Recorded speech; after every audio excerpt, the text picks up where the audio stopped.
Hi, I hope everybody's okay on this wonderful Thursday evening. I'm going live on Instagram as we speak. The sun's really shining and my screen looks absolutely filthy. That's not very good, is it? So what I'm going to be, it's been a nightmare over on my screen. Hi, and see whether it's going to connect. Yeah, it's connected again.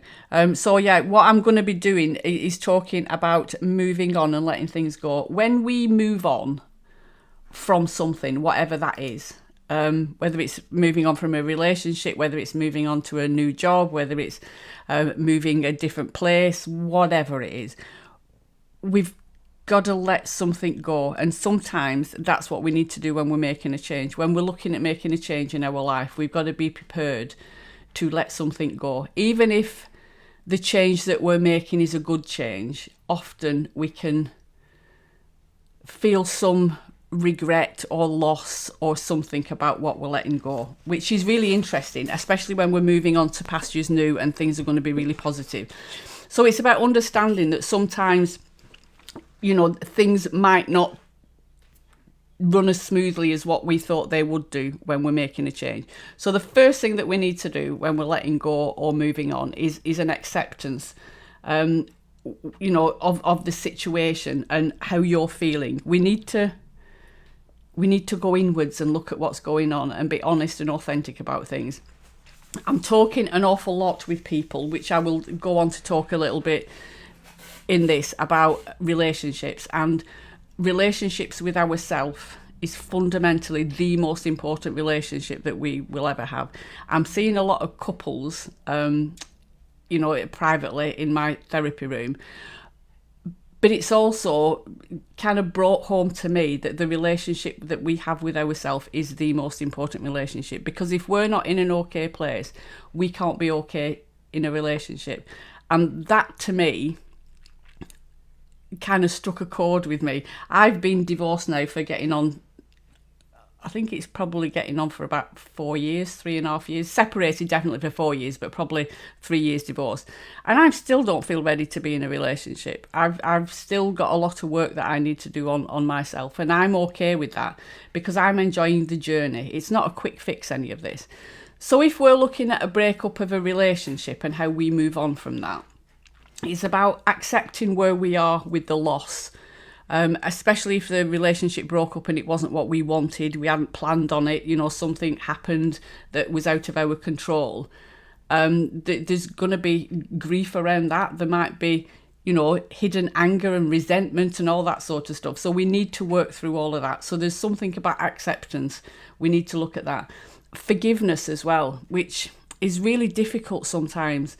We don't forgive for the other person. We forgive for ourselves so that we can move on. And this took me a while to get my head around, particularly with, the last relationship that was in, because I got triggered for a long time after that.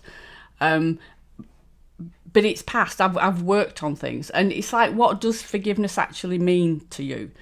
Does forgiveness mean that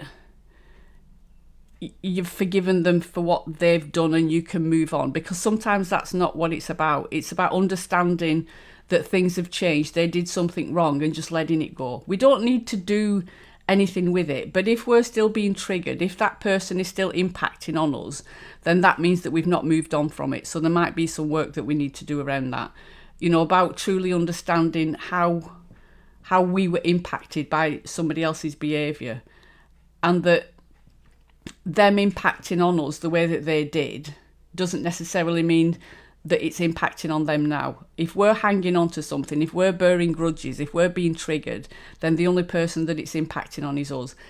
And it's not necessarily the thing that they did that's impacting on us. It's our thoughts about the thing that they did that can be the most painful thing, if that makes sense. And we can definitely do something about the thoughts that we're having. So that's the bit that we can work on. That's the bit that we are in control of. We don't need to jump on all those negative thoughts. I did a post early on in the week or last week. I'm posting that much. I don't know what I'm posting and where, about our inner critic.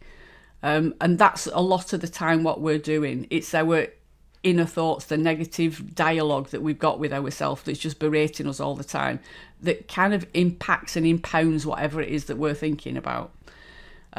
So, you know, taking care of ourselves, setting goals as well, you know, if we're making a change, it's about setting small goals that are achievable. That can help us as well. So when we're letting go or we're moving on, 1, it's about awareness. 2, it's about understanding where we are now and where we want to be. What's the point of moving on? What's the point of letting go? And it's about being in the moment. I did a post today about this, about, you know, being present and in the moment. We're usually in the past or in the future. And I know I talk about this an awful lot, but neither one of them is very helpful. That's where all our suffering is. It's either in the past or trying to predict the future. You know, talking about uncertainty, when we're uncertain about what's going to happen in the future, that's a scary place to be. So it can cause a lot of angst in us. Whereas when we're in the present, in this moment, here and now, I am okay. That's all that we need to focus on. And in the next moment, we'll be okay. Because the future is just a series of present moments, if that makes sense, that they've just not happened yet. And it can be quite exciting. When we're in a good frame of mind, when our state of mind is in a good place, the future and all the exciting things that we've got to look forward to, it's quite exciting. But when our state of mind isn't in a good place, it can seem overwhelming or it's too much. And it's about understanding that our state of mind and our frame of reference will change. It always does. You know, if we're in a good place, inevitably it'll come down. And if we're not in a good place, inevitably it will go up. And sometimes it's just about riding the storm and truly knowing that we will be okay at the end of the day. So the other thing that I wanted to talk about is my Relationship Revolution program that's starting on Monday the 5th at 8 o'clock. It's free and it's running for 3 consecutive days at 8 o'clock. So it's on Monday the 5th, Tuesday the 6th and Wednesday the 7th at 8 o'clock. And it's all about relationships, the relationship you have with yourself and the relationship that you have with other people. The first day is going to be talking all about you. So again, looking at that self-love and what we can do about that. The second day is about trusting yourself and trusting other people.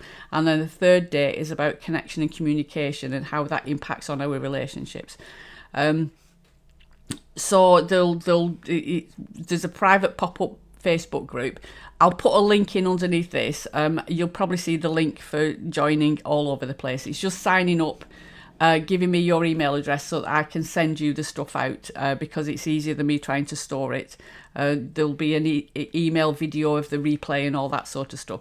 So if it sounds like it's up your street, if you want to work on the relationship that you have with yourself or somebody else, then just sign up and join me. It's Monday, Tuesday and Wednesday next week at 8 o'clock and it's called the Relationship Revolution Program. So we're all going to be revolutionaries in relationships, if that makes sense. So other than that, I shall leave you to it. I know it's a bit short and sweet tonight. I've not seen any comments if anybody's commenting on this, so I will go back and have a look. If you are, I will answer you.